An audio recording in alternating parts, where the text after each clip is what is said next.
Hey y'all, I'm Carolina Tony, and today we are chasing the wind right here in Society Hill, South Carolina, where scrap metal is turned into spinning art and masterpieces. And hey, these whirligigs are not just cool to look at, they also have a story. Today we are going to meet the creator and learn some of these stories, and we'll get started right after this station identification.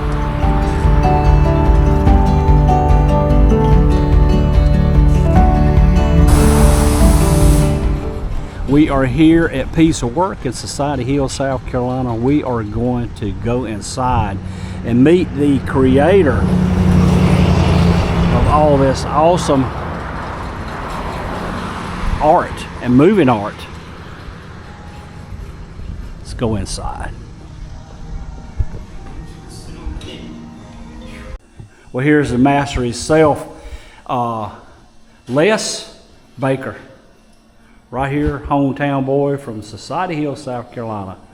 And you are the creator behind all this art?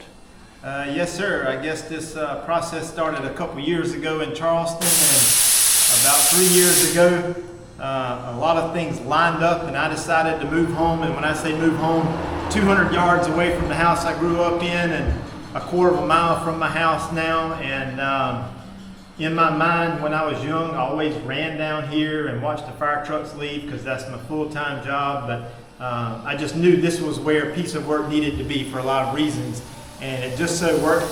It just so happened that it worked out through a lot of close family and friends, and here we are. And I never intended for this to happen outside. It just kind of started one day, and ever since then, now it's almost like my ambition to add to it, to the point that if you build it, they will come, and people will come from all over just to drive by and smile or stop or whatever the case may be, and there's a lot of enjoyment out of it from that standpoint. But the other enjoyment is just pushing myself to figure out new processes, to build new things, to see an idea or come up with an idea and say to myself, can I make that happen?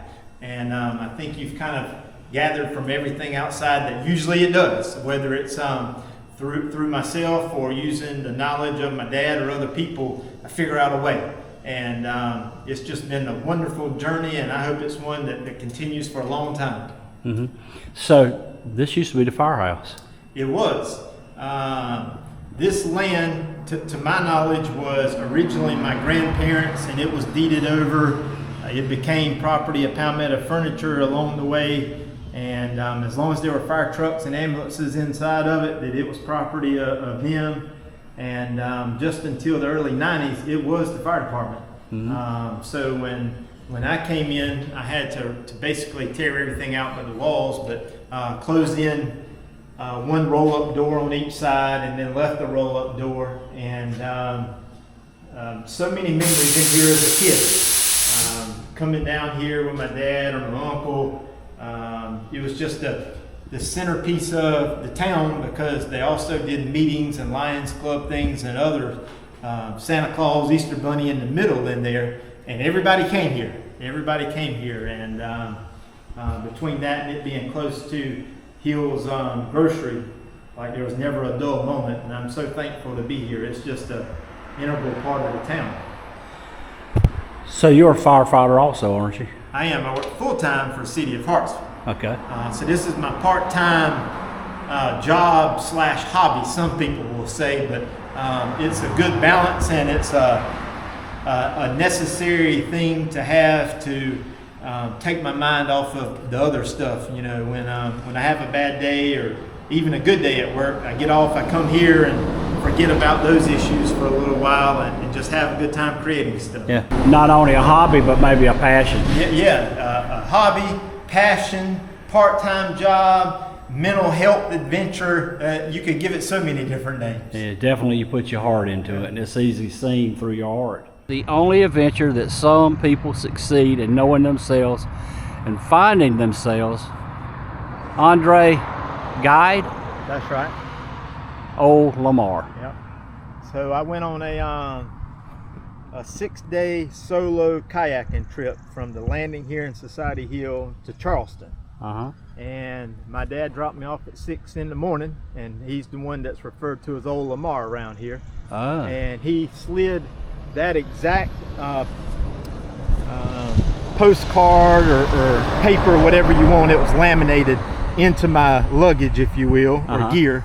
And I didn't find it until 2 or 3 days into the trip, and I made exactly the way it looks, which I can show you back at the shop, and put it up there just kind of as an homage to him, or at least like some reflection of one of the things that he did for me, you know, in the past. So, and I kind of took the whole standpoint. I'm a huge The Office fan, so the whole Michael Scott, like Wayne Gretzky quote where he quotes Wayne Gretzky, but it's you know, his name behind it. That's just where I went with that. So, yeah. So the frog under, is that a lily pad? No, it just happened to be something that I put up here. I have a lot of things that move with the wind, but at the same time, I don't want to be completely described as somebody that makes things that turn, and certainly don't want to copycat like what's going on in North Carolina and Wilson. So some of the things don't turn, but I also want them to be interactive. So if somebody were coming through and they started walking around and looking, I just want them to be able to sit down and take a break and take a picture. It would help if the shade were right over us, but you know, it's just something to do to relax and once again be interactive. A photo opportunity. That's right. The Chinook, I got 2 fans from Marketplace, because I'm always in the hunt for fans, and it just so happened shortly after I made an address sign for somebody in town. He just happened to be a military vet from Vietnam that flew on Chinooks, and he wanted his address sign to have a Chinook on it. And it's right there on Sherrill Highway, so I made it, got the fans, and then I was like, I'm gonna make a bigger Chinook for him, because he said every time he comes down his driveway he sees everything here. And made the Chinook, and obviously a Chinook has to carry something or haul something for the most part, so I just put my cat underneath it. So it's a Chinook for the benefit of a local hero, if you will, hauling my cat around. So is this cow, has it got a name? It does not have a name, but I work part-time EMS for Darlington County, and we went to a gentleman that had stage 4 cancer, and through conversation I learned that before he got cancer he drove by here every day and just loved the place. And then I happened to see a very small version of exactly this in his yard, and the whole way to the hospital all he talked about was that smaller version, and I said I can make that thing. And I just took it upon myself to make this and make it before something happened to him, and it took me about 2 weeks straight, but that was all I committed to. And actually before he died, he came up here and visited it. His family's visited. I've taken pictures with his wife, and it just become one of those things that it was just a nice thing to do for somebody that I met just through my adventures. And it'll be here as long as it can take it, I guess. Out of everything you see here, the only material that had to be purchased was the newer material for like the post or some of the structures. The rest of it I just pick up beside the road or buy through auctions or whatever, but we're talking pennies on the dollar. It's just a matter of using an imagination and applying it to whatever you're doing. Yeah, you got a ton invested in bearings.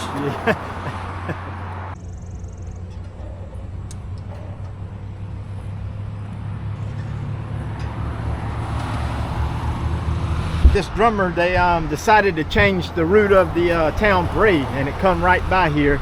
And about a week before the parade, I didn't want to enter in the parade, but at the same time I wanted to steal the show, if you would. So I said, let me make this drummer guy on the back of it. And I keep thinking of Foo Fighters and David Grohl and his hair, but I had this truck that was my Uncle Roy's, and I had the door painted and just did nothing with it. And it all kind of come together within a week before the parade. So I built it, put it up here. It's a little bit of a sign, but then I also got 2 or 3 speakers and put on here and drowned out every single thing in the parade, whether it was a band or a car or anything else.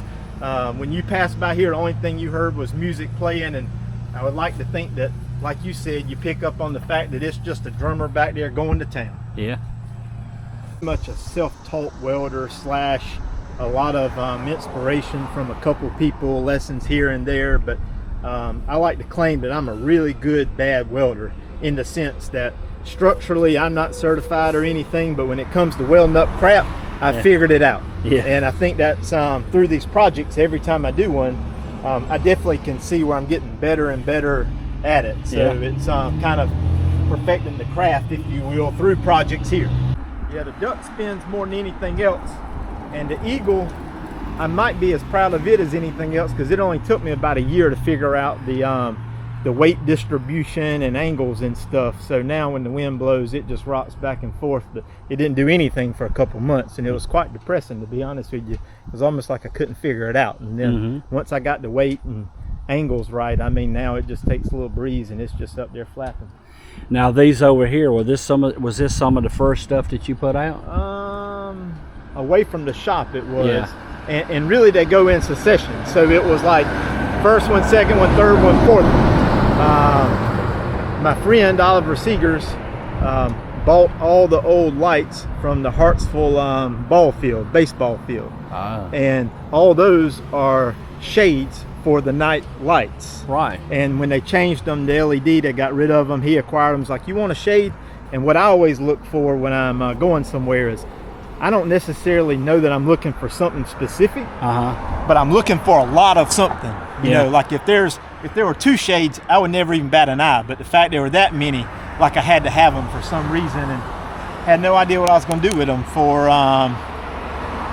probably a year or two. And then all of a sudden you have an idea, you're like, let me see if that'll work. And then once again, you make another one, you get a new piece of equipment, you change it up, and then it's just been a progression, you know, down the line, so to speak. I've run out of space there, and I've run out of shade, so I guess that's about all I'm gonna get. A version of this that was about 1.5 feet tall, and it was spinning, and I was like, man, I could make that. And at the same time, I had an intern here from the Darlington County School District and kind of needed welding projects or things to do, and just decided to put it all together. And I guess in comparison to other stuff, this one might have more newer metal than other things, but even the bottom of it is just an old oil drum. The more the wind blows, the better it gets. And I kept the bearing tight because I'm almost worried that if I have it spinning too fast, it might even rip that pole out the ground. And it's just a lot of weight and a lot of movement, you know, but it sits here and spins slowly. And I understand that it's just wind current. So like I'm not, it's not like something I don't understand, but it's amazing that very, very rarely is everything spinning at one time.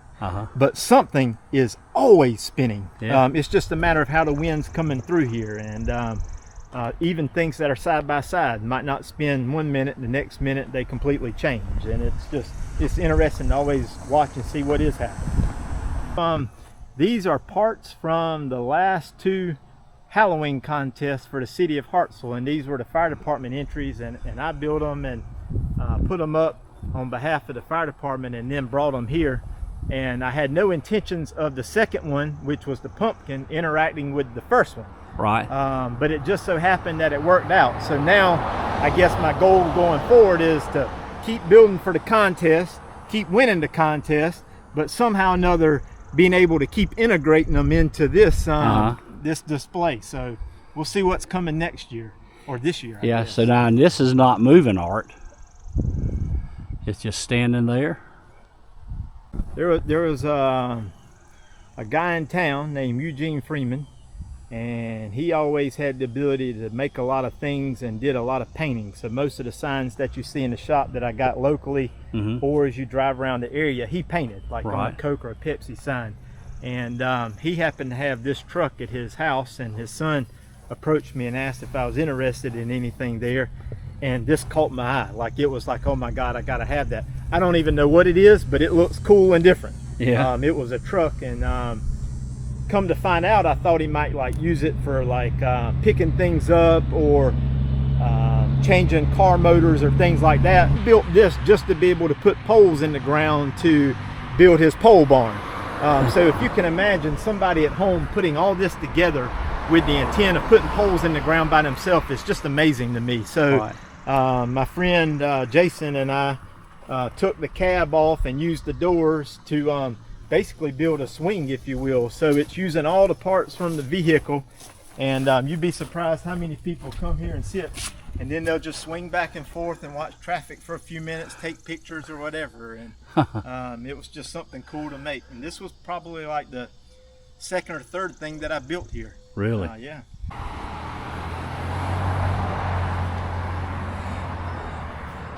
These air bottles? Yeah, air cylinders. And wait, somebody's made a home up there. They sure have, and that's why I haven't been ringing them too much. Yeah. Or they quit ringing with the wind, and I won't bother them. Yeah, another Vietnam vet. His name is Dagwood, and he's in town and owns a farm, and is just a great guy. Let us get one of his tobacco barns for material, and he had this truck, which was old Army surplus, in his cow pasture, and had an idea to have it going through the building.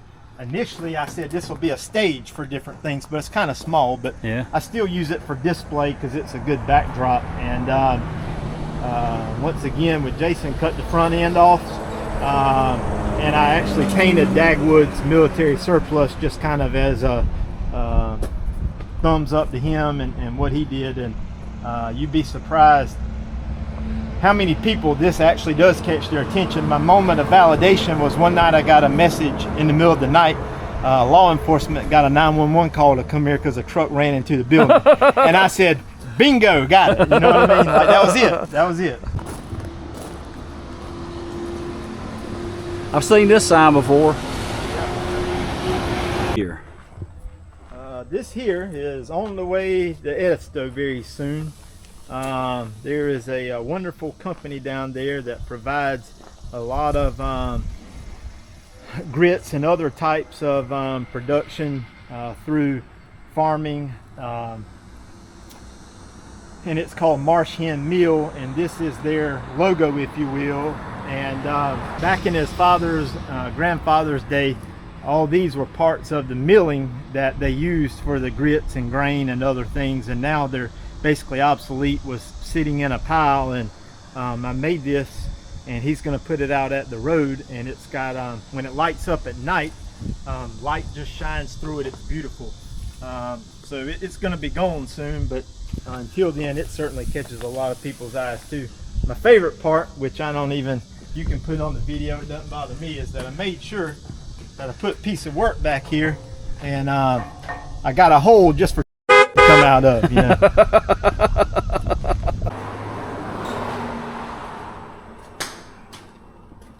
So this is more like a museum.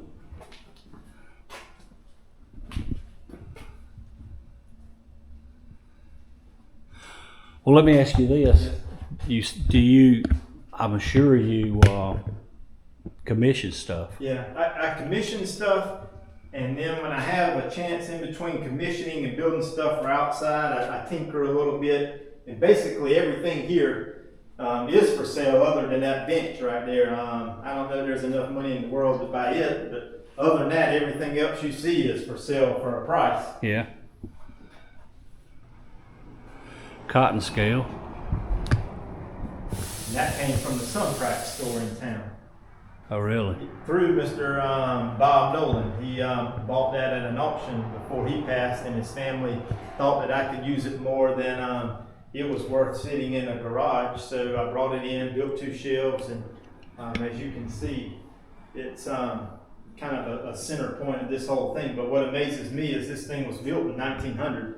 And I actually put a piece of webbing on here one day and sat in it just to see how close this scale was. And it was within like a pound or 2 of my digital weight on a normal machine. It's just crazy to me. We're not just into metal, we're into wood too. Oh yeah.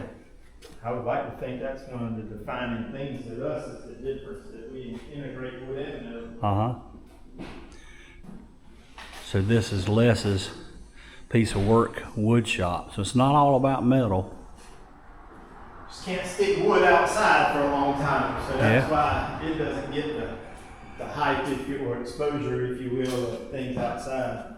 Well, that is going to do it for our trip to Society Hill, South Carolina, once the proposed capital of South Carolina, in fact. I want to thank Les for showing us around a piece of work. In fact, his piece of work. It's been really neat seeing all this stuff and hearing all the stories. It is definitely a fact that Les, it's not only his hobby but also his passion, and you can see how he puts his heart into it. Anything you want to say? I just would love for everybody to come see it. Your smiles and slowing down in the middle of the road is what keeps us going. Again, thank you for stopping by. If you enjoyed this video, be sure to give us a big old thumbs up. Be sure to share with your family and friends. But until next time, y'all have a good day.